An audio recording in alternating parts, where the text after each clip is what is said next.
હું આનંદ હતો, અભ્યાસ કરતો હતો વૈષ્ણવ સંપ્રદાયના સંસ્કાર. પણ સ્વામિનારાયણ સંપ્રદાય ગમ્યો એની પાછળનું એક જ કારણ, સ્વામિનારાયણ સંપ્રદાયને અમારે બહુ ફાવે નહીં.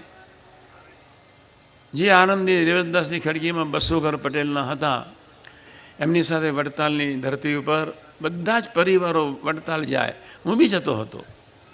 પણ સંતો સાથે એવી મૈત્રી બંધાયેલી નહીં. વિચારમાં હતો કે આપણી હાલત તો અર્જુન જેવી જ છે. ઘડીકમાં આંખ યોગ્ય જુએ અને ઘડીકમાં મન યોગ્ય વિચારે, અને ક્યારે કળિયુગમાં જતી રહે આપણને ખબર ન પડે.